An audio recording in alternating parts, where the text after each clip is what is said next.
अभी हम लोग गांव के मंदिर पे आए हुए हैं और अभी यहाँ पे पंडित जी वट सावित्री की कथा आरंभ कर रहे हैं। कहते हैं इस कथा को सुनने से मोक्ष मिलता है। तो चलिए कथा का आनंद लेते हैं। आरंभ देवीं सरस्वतीं चैव ततो जयमुदीरयेत्।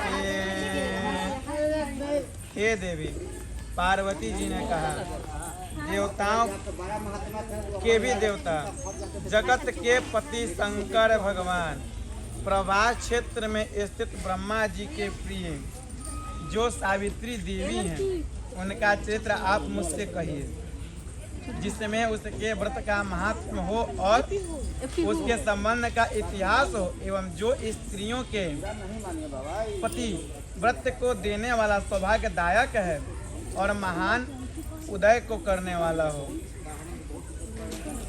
तब शंकर भगवान ने कहा कि हे महादेवी, प्रभास क्षेत्र में स्थित सावित्री के असाधारण चरित्र को मैं तुमसे कहता हूँ।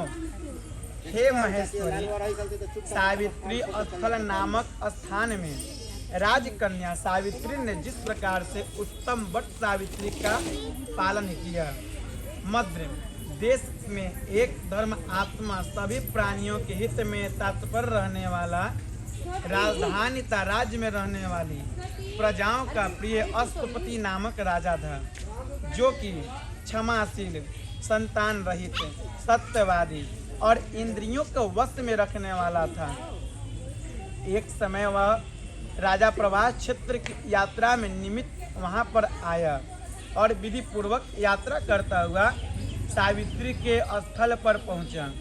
वहां उस पर राजा ने अपनी रानी के साथ इस व्रत को किया, जो सावित्री के नाम से प्रसिद्ध सभी प्रकार की कामनाओं को पूर्ण करने वाला है।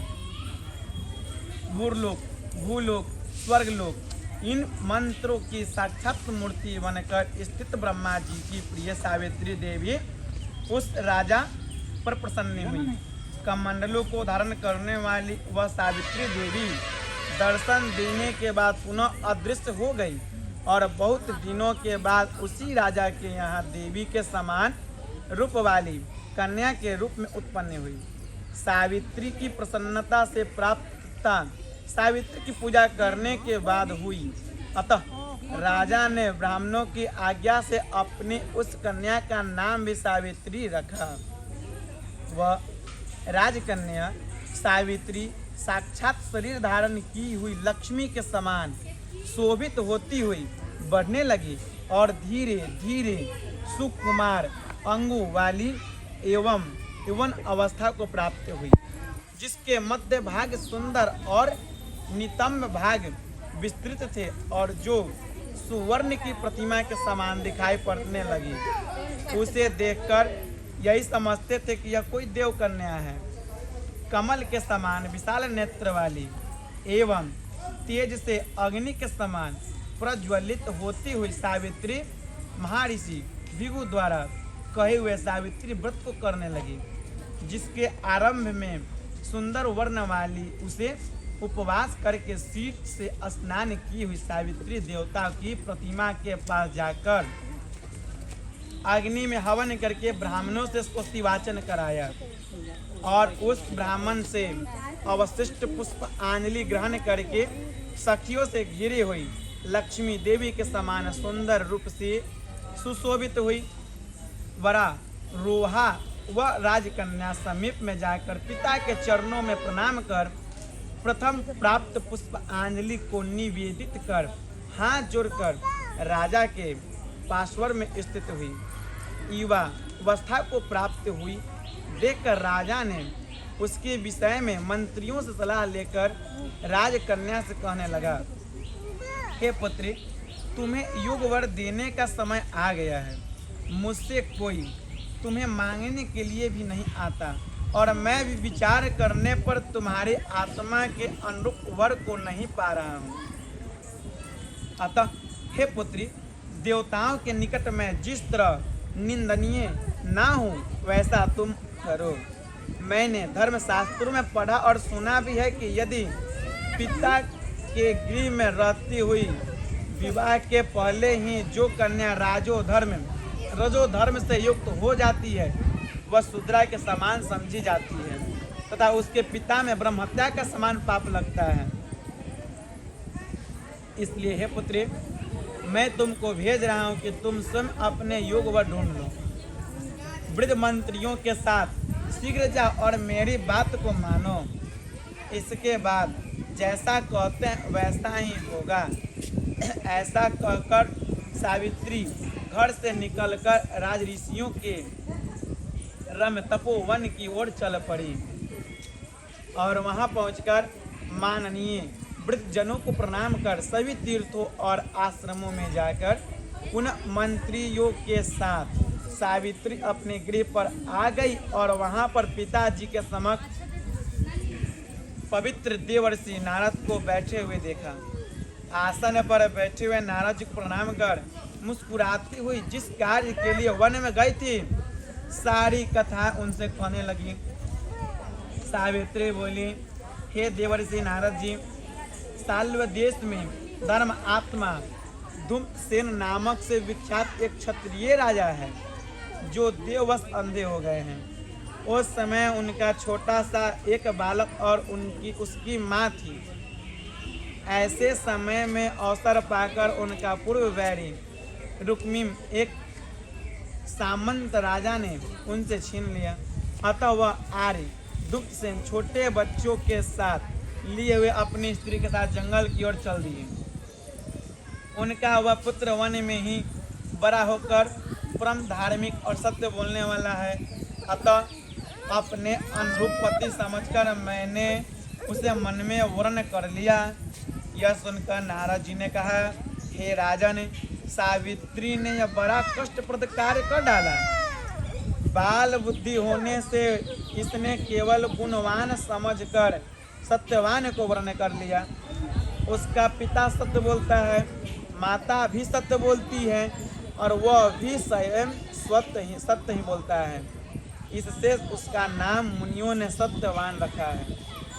उसको नित्य अश्व यानी घोड़े प्रिय हैं और वह मिट्टी के घोड़े बनाया करता है तथा चित्र में भी घोड़े को लिखता रहता है। इससे उसे चित्र अश्व भी कहते हैं। सत्यवान दान और गुण से रंती देव के शिष्य के समान है। ब्राह्मणों की रक्षा करने वाला और सत्यवादी तथा औसी नर शिवी के समान है। याति के समान उदार, चंद्रमा के समान देखने में प्रिय लगने वाला, रूप में दूसरे अश्विनी कुमार के समान और दुग्धसेन के समान बलवान है। किंतु उसमें केवल यही एक दोष है, दूसरा कोई नहीं कि सत्यवान आज से ठीक 1 वर्ष पर क्षीण आयु हो जाने से देह त्याग कर देगा। इस प्रकार नारद जी की बात सुनकर राजकन्या सावित्री ने राजा से कहा, राजा लोग किसी को एक बार कहते हैं, ब्राह्मण को एक ही बार कहते हैं, एक ही बार कन्या दी जाती है। जब ये तीनों कर्म एक ही बार किए जाते हैं, बारंबार नहीं।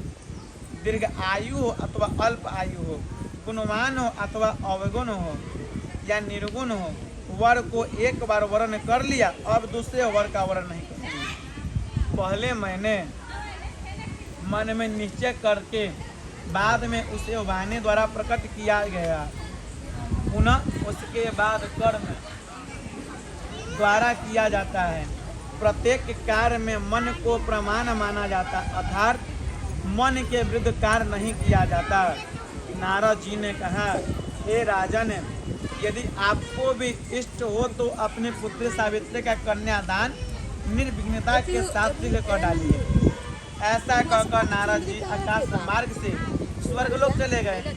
उसके बाद वह राजा ने विश्व मुहूर्त में समीप पर्वती वेदों के परमगामी ब्राह्मणों के द्वारा पुत्री सावित्री का विवाह संबंधी सभी कार्य संपन्न किया और तनवंगी सावित्री में मनोभिलाषित वर पति को पाकर ऐसे प्रसन्न हुई जैसे कोई पुण्यवान पुरुष वर को पाकर प्रसन्न होता है। पुनः शिव जी पार्वती जी से कहते हैं, हे पार्वती, इस प्रकार उस आश्रम में उस समय रहते हुए कुछ समय व्यतीत हुए। उस समय केवल एक भार्या सावित्री ही ऐसी थी जिसके चित्त में दिन रात जो नारद जी की कही हुई बातें थी उसके याद बनी रहती थी। उसके बाद वो बहुत बीत जाने पर समय मरण काल का आ गया जिसमें सत्यवान को मरना था। अतः सावित्री नारद की कही हुई मरण की तिथि को हृदय में गिनती हुई ज्येष्ठ मास के कृष्ण पक्ष की द्वादशी तिथि को सायंकाल में आज से चौथे दिन मेरे पति को मरना चाहिए, यह सोचकर 3 रात्रि तक निराहार व्रत कर उपदेश रखकर रात दिन आश्रम में स्थिर में रहने लगी। इसके बाद 3 रात्रि बीत जाने पर प्रातः काल स्नान कर देवताओं का तर्पण करने के बाद चारुहासिनी सावित्री ने सास ससुर का पाद वंदन किया। इसके बाद जब कुल्हाड़ी लेकर सत्यवान जंगल की ओर चला तब जाते हुए अपने पति के पीछे पीछे सावित्री भी चली। वन में पहुंचकर सत्यवान जल्दी से फल पुष्प समिधा और पूता था सूखी लकड़ियों को इकट्ठा कर ले जाने योग्य भार बनाने लगा। लकड़ियों को काटते काटते उसके सिर में पीड़ा होने लगी, जिससे उस कार्य को छोड़कर वट वृक्ष की एक शाखा का सहारा लेकर सावित्री से कहने लगा कि हे सुंदरी, सिर की वेदना मुझसे दुख दे रही है, अतः मैं तुम्हारी गोद में क्षण मात्र सोना चाहता हूँ। सावित्री ने दुखित होकर कहा, हे महाबाहो, आप विश्राम करें, पीछे हम श्रम को दूर करने वाले आश्रम को चलेंगे। जैसे ही पृथ्वी पर बैठी हुई सावित्री ने सत्यवान के सिर को अपनी गोद में रखा, वैसे ही उसने कृष्ण मिश्रित पिंगल वर्ण वाले किरीटधारी पीत वस्त्र पहने हुए साक्षात सूर्य के समान उदित हुए पुरुष को देखा। उसे देखकर सावित्री प्रणाम कर मधुर वचनों से उनसे कहने लगी, आप देवता अथवा दैत्य में कौन है जो मुझे धर्मच्युत करने से के लिए आए हैं? मुझे अपने कर्म से अच्युत करने के लिए कोई सामर्थ्य नहीं है, क्योंकि हे पुरुष श्रेष्ठ, मुझे धधकती आग की लपट के समान ही समझिए। यमराज ने कहा, मैं सब प्राणियों के लिए भयंकर और कर्म अनुसार उनका उचित दंड देने वाला यम हूँ। सो हे पतिव्रता सावित्री, समीप में पड़े हुए तुम्हारे इस पति की आयु समाप्त हो गई है, इसे यमदूत पकड़ कर नहीं ले जा सकेंगे, इसलिए मैं स्वयं यहाँ आया हूँ।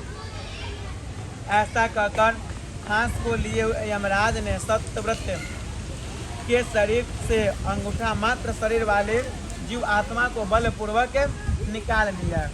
इसके बाद पितृगण से सेवित यमपुरी के मार्ग की ओर चलना शुरू किया, तो बड़ा रोहा सावित्री भी उनके पीछे पीछे चलती हुई आ पहुंची। यम ने पतिव्रता होने के नाते चलने में न थकते हुए उससे कहा, हे सावित्री, एक मुहूर्त हुआ तुम यहाँ तक मेरे साथ आ गई, अब लौट जाओ। हे विशाल नेत्रों वाले, कोई भी जीव बिना आयु समाप्त हुए इस यमपुरी के मार्ग में नहीं आ सकता। सावित्री ने कहा, आपके जैसे विशिष्ट पुरुष के साथ पति का अनुगमन करते हुए मुझे कभी भी शर्म या गलीन नहीं हो सकती है। सज्जनों की गति का सहारा एकमात्र सज्जन ही है, दूसरा नहीं। इसी प्रकार स्त्रियों की गति का उनका पति, वर्णाश्रमों की गति वेद और शिष्यों की गति गुरु है। इस पृथ्वी तल में सब प्राणियों के लिए स्थान है, किंतु स्त्रियों के लिए तो एकमात्र पति को छोड़कर दूसरा कोई स्थान नहीं है। इस प्रकार से धर्म तथा अर्थ से भरे हुए सुंदर मधुर अन्य वाक्यों से भी सूर्यपुत्र ने प्रसन्न होकर सावित्री से यह बात कही। यमराज ने कहा, हे भामनी, मैं तुमसे प्रसन्न हूँ, तुम्हारा कल्याण हो, तुम मुझसे वर मांगो। उसने भी विनय से सिर झुकाकर अपने लिए राज्य पाने का वर मांगा और अपने महात्मा ससुर के लिए देखने की शक्ति के साथ साथ पुनः राज्य प्राप्ति एवं अपने पिता के लिए 100 पुत्र तथा अपने लिए भी 100 पुत्रों की प्राप्ति का वर मांगा। तब पति के लिए पुनर्जीवन दान एवं निरंतर धर्म की स्थिति प्राप्त करने का वरदान मांगा। इस प्रकार वर मांगने पर धर्मराज ने भी उसे अभिष्ट वर प्रदान कर वापस किया। उसके बाद सावित्री पति का जीवन दान प्राप्त कर प्रसन्नचित्त होती हुई अपनी पति के साथ शांति से अपने आश्रम को चली गई।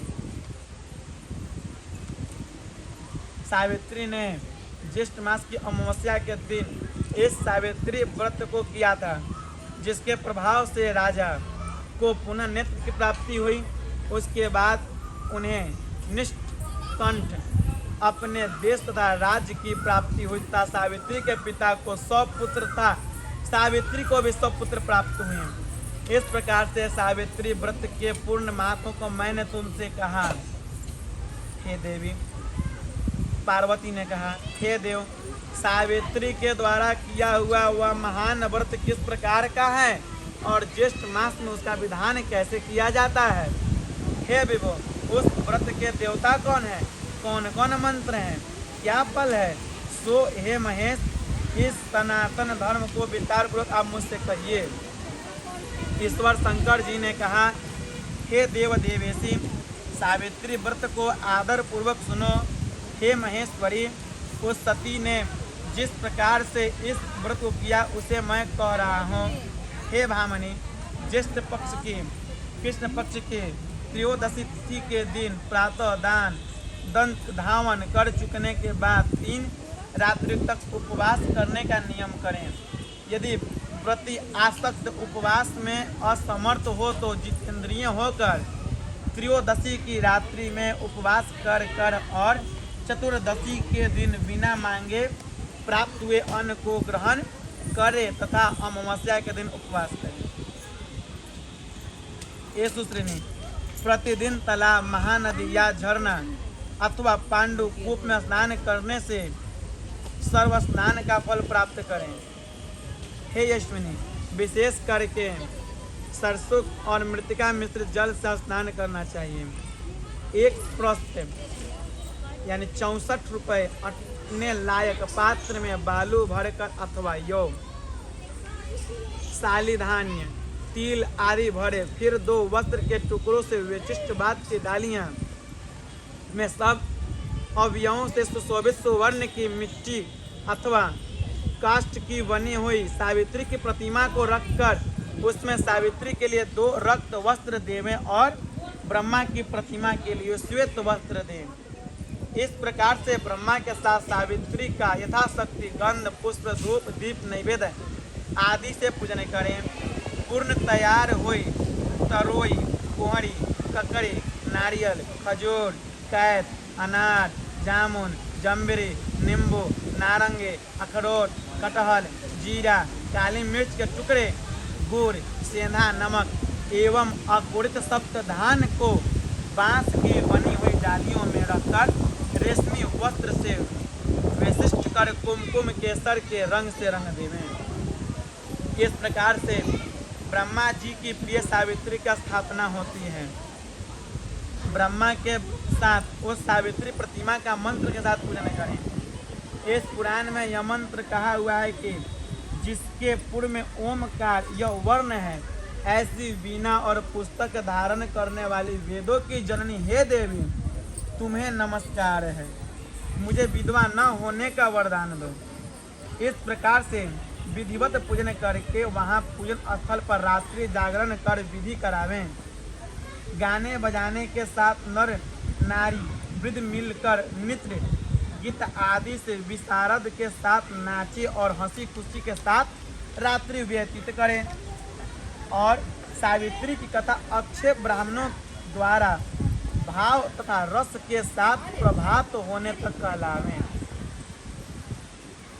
इस प्रकार में से सावित्री की ब्रह्मा के साथ विवाह विधि संपन्न कर 7 द्विज दंपतियों को श्वेत वस्त्र पहनाकर सभी सामग्रियों से युक्त गृह दान देना चाहिए और वेद के ज्ञाता ब्राह्मणों को सावित्री की प्रतिमा देवें। इसके बाद सावित्री कल्प जानने वाले, सावित्री कथा के वाचक, ज्योतिष, अग्निहोत्र, कर्म करने वाले ब्राह्मण को इस प्रकार विधि पूर्वक सावित्री प्रतिमा का दान दें। उसी की रात्रि वट के नीचे 14 दिव्य दाम्पत्यों को निमंत्रित करें। उसके बाद प्रभात समय में उस काल उपस्थित होने पर भक्ष्य भोजन आदि सामग्री को सावित्री स्थल के नीचे ले आवें। बुद्धिमान जन पवित्रता के साथ पाक बनाकर और उसको यत्न पूर्वक रक्षा करके गृहिणी युक्त निमंत्रित ब्राह्मणों को बुलाकर उस सावित्री के पूजन स्थल में उसका पैर धोकर उन सबों को बैठावें। हे देवी, सावित्री के समक्ष उस दिव्य दाम्पत्यों को भोजन करावें। इस संसार में उन सबों का भोजन कराना मानो मुझे भोजन कराना हो जाता है, इसमें संदेह नहीं। जो दूसरी बार सावित्री के समक्ष दिव्य दाम्पत्यों को भोजन कराता है वह मानो केशव भगवान का भोजन कराता है, जिससे प्रसन्न होकर वर देने वाले भगवान विष्णु उसे अभिष्ट वर प्राप्त देते हैं। तीसरी बार भोजन कराने पर सावित्री के सहित ब्रह्मा जी का भोजन कराना हो जाता है। वहाँ एक बार भोजन कराना मानो कोटि बार कराने के समान समझा जाता है। हे महादेवी, सावित्री के पूजन स्थल वट के नीचे 18 प्रकार के फस्ट रस भोजन बनाकर देवी के समक्ष दिव्य दाम्पत्यों को खिलाने से उनके कुल में कोई स्त्री न विधवा, न बंध्या, न अभागिनी, न कन्या मात्र को पैदा करने वाली तथा न अपने पति को अप्रिय लगने वाली होती है। और असत्य आदि नारियों के प्रसिद्ध दोष कभी उसके कुल में स्त्रियों को नहीं होता है। इसलिए हे देवी, विशेष यत्न के साथ सावित्री देवी के आगे कड़वा सीता रस सहित भोजन देना चाहिए। उस समय स्त्रियों के अम्ल और क्षीर पदार्थ भोजन भी नहीं करना चाहिए और घृत से पूर्ण अधिक दूध वाले पड़े हुए पुए और दूसरे के पुए ऐसा बनावें जो के रूप सुख हरने में अशुभ वटिका नाम से प्रसिद्ध है। तीसरे पुए खजूर के बने हुए होने चाहिए। चौथे पुए गुड़ और घृत से युक्त स्वयं के रूप में होना चाहिए। जो स्त्री इन सबको दान करती है एवं स्वयं खाती है वह पुरुषों के लिए एवं स्त्रियों के लिए अत्यंत प्यारे धन धान तथा बहुत बड़े कुटुंब वाली होती है। बुआ के दान उसके कुल में ज्वर संताप और अत्यंत प्यारे धन धान तथा बहुत बड़े कुटुंब वाली होती है। बुआ के दान से उसके कुल में ज्वर संताप और किसी लिए के वियोग का दुख नहीं होता है। अशोक प्रति के दान से 21 पीढ़ी तक उसका कुल बहुओं लड़कों अनगिनत दान दाखिलों से भरा रहता है। और जो स्त्रियों का दान देती है उसके कुल में बहुओं के साथ साथ लड़कियों भी पुत्रिनी होती है। शिखरिणी का दान करने वाली युवतियों को उक्त सभी प्रकार के फल प्राप्त होते हैं, इसमें कोई संदेह नहीं। लड्डू के दान से उसका संपूर्ण कुल सर्व प्रकार की सिद्धियों से भरा पूरा रहता है। ऐसा पितामह ब्रह्मा जी का वचन है। हे देवी, 8 वर्ष की गौरी कन्याओं को भोजन कराने से यह विशिष्ट फल प्राप्त होता है कि वह जन्म जन्म में सौभाग्यशाली पुत्रिनी पतिव्रता धन की वृद्धि में शोभित सहस्त्रों को भोजन कराने वाली होती हैं। मुख्य पान जो हृदय को प्रिय लगने वाले और मधुर हो, ऐसे दक्ष पान, अंगूर का शरबत, गुड़ के से युक्त इमली का पान से मीठे शरबत, इसके अतिरिक्त अन्य जो योग्य वर्ण सुगंधित पान हो उन्हें उन दिव्य दाम्पत्यों को देना एवं पिलाना चाहिए। विधि पूर्वक पूजन करके उस दिव्य दाम्पत्यों को वस्त्र आदि पहनाकर कुमकुम आदि सुसंगित वस्तु का लेप शरीर में लगाकर फूल माला से अलंकृत कर गंध बुक से पूजन करके अंत में नारियल देना चाहिए। और उस बीस दंपतियों की आंखों में अंजन और मस्तक में सिंदूर लगाकर मनोहर सुवासित और कोमल सुपारियों को पात्र में रखकर उनके हाथ में देने के बाद प्रणाम कर उनका विसर्जन कर दे। अंत में इस कृत्य से निवृत्त होकर बंधु एवं बालकों के साथ स्वयं भोजन करें। यदि पूजन स्थान में भोजन न कर सके तो घर जाकर भोजन करना चाहिए, जिससे देवी प्रसन्न हो। इस प्रकार से अपने घर आकर पिंडदान पूर्वक पितरों का सविधि श्राद्ध करना चाहिए।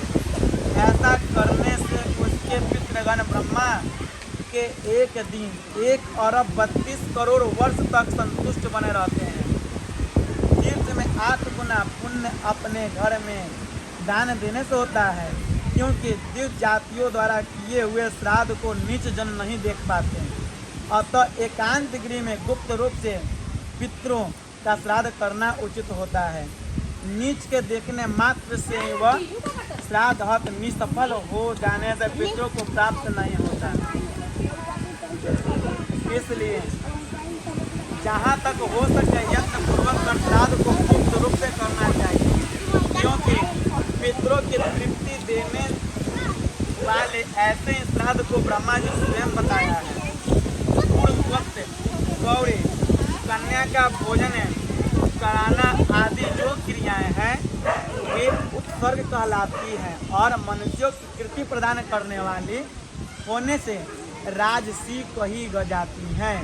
अपना हित चाहने वाले व्यक्तियों को कहे हुए ये दान सदा देना चाहिए। यदि सात्विक फल की चाह हो तो श्राद्ध में विशेष रूप से इस प्रकार दान देने चाहिए, जैसे कि ऊपर कहे गए हैं। ये देवी सावित्री व्रत का उद्यापन सभी प्रकार के पापों से छुटकारा पाने वाले मनुष्य को अवश्य करना चाहिए। इसके करने से इच्छा या अनिच्छा से किए हुए सभी पाप तत्क्षण नष्ट हो जाते हैं। जो लोग इस प्रकार वट सावित्री की यात्रा करते हैं उनको इस लोक में सौभाग्य, धन धान्य, सुंदर स्त्रियां विधि रूप से प्राप्त होती हैं।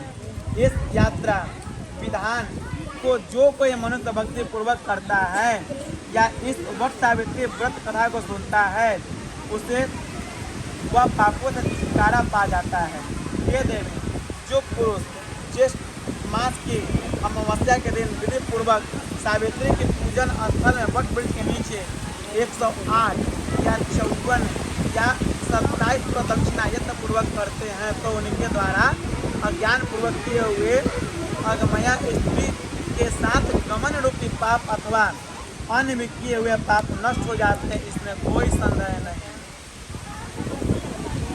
जो उक्त सावित्री के स्थल वट वृक्ष के नीचे जाकर संध्या वंदन क्या करते हैं, अपनी पत्नी के हाथ से लाए हुए पंडु कूप में जल से सुवर्ण की झाड़ी अथवा मिट्टी की झाड़ी से हे भामिनी जल ले आकर संध्योपासन करते हैं, उनके द्वारा 12 वर्ष तक संध्योपासन की हुई मानी जाती है। पांडु कूप में स्नान करने से अश्वमेघ यज्ञ का फल प्राप्त होता है, दान देने से 10 गुना फल प्राप्त होता है और उपवास करने से सुनने से अनंत फल प्राप्त होता है। एवं प्रेम तुल्य शंकर भगवान की, माता गौरा पार्वती के, गणेश भगवान के, सूर्य नारायण भगवान